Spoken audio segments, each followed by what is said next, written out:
computer is picking up a strange signal. Here, sir, you better take a look at it.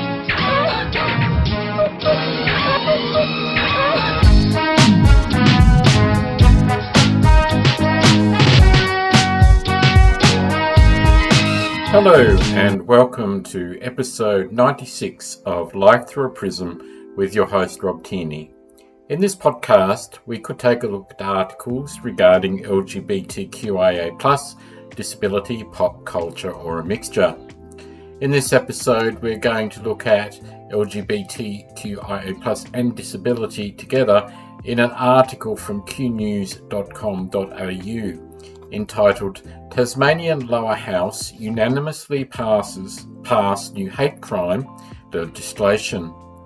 Written by Dean Acuri, dated the 11th of September 2025. But before the article, just a little bit about Tasmania, where I call home. For international listeners, Tasmania is the state of Australia where I live. It is the island state of Australia with a population of around 580,000.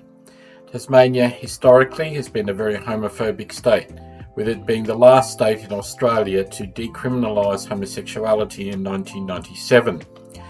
There have been some great strides with national leading reform regarding anti-discrimination and same-sex relationships. With Tasmania being the first in 2004, it was the first Australian state to allow same-sex couples to register their relationships. But for all these advances, homophobia is still a major issue, with parts of Tasmania being a Bible Belt causes fear and rejection and condemnation from some parts.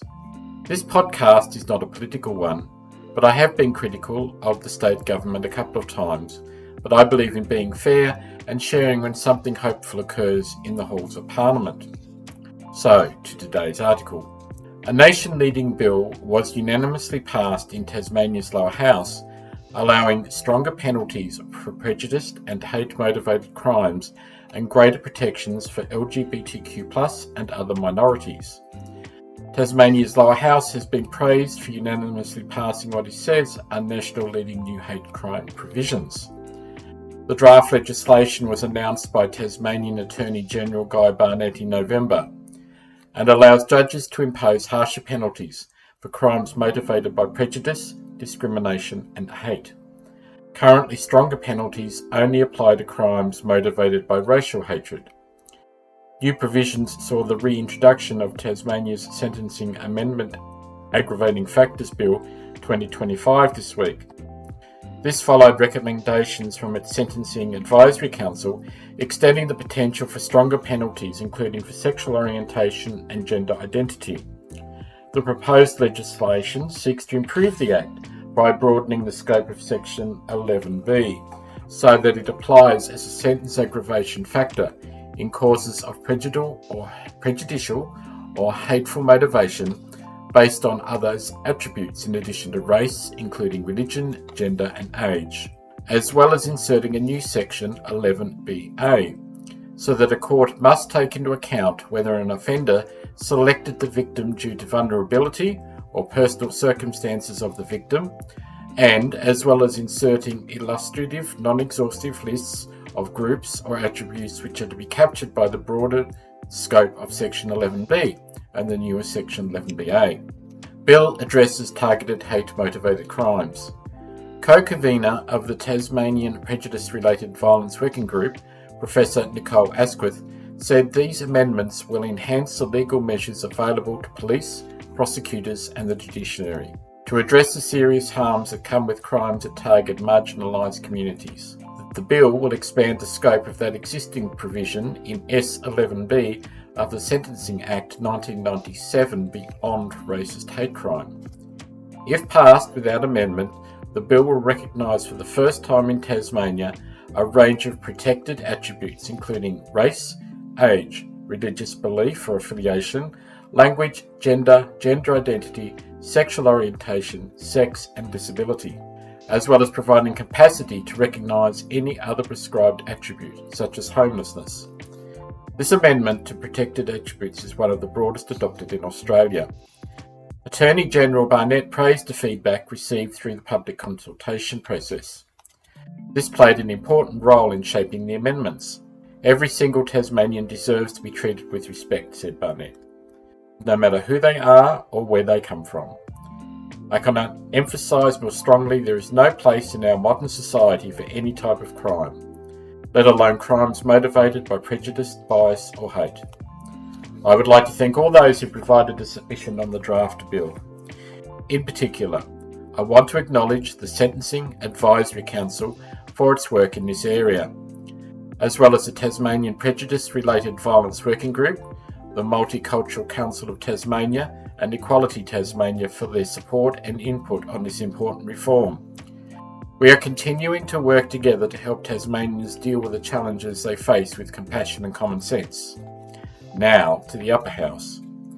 Equality Tasmania spokesman Rodney Croom said unanimous support by Tasmania's Lower House sent a clear message that hate-motivated crimes against LGBTIQA+ Tasmanians are as serious and as unacceptable as other forms of hate crime. Too often courts are blind to the hatred behind attacks on LGBTIQA+ people. We applaud the government, Labor, the Greens and the Independents for supporting the nation-leading provisions.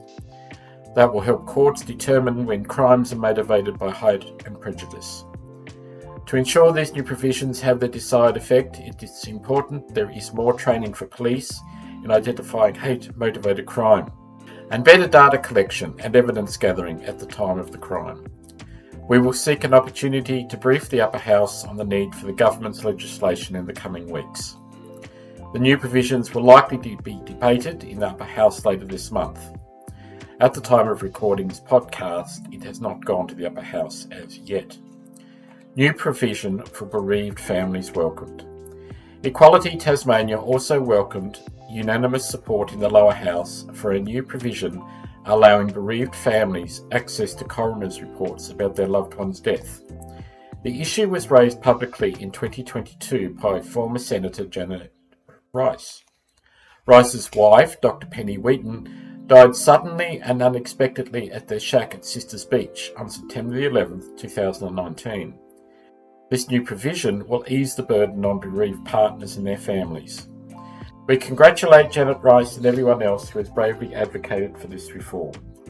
It is appropriate that the provision was passed on the 6th anniversary of Penny's death.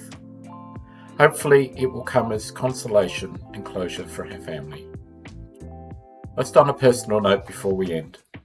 I want to be able to live in a place where everyone's right to be treated with respect and human dignity will not be something that is a wishful thought, but that it is something which is real and tangible. Till next time, take care, and bye for now.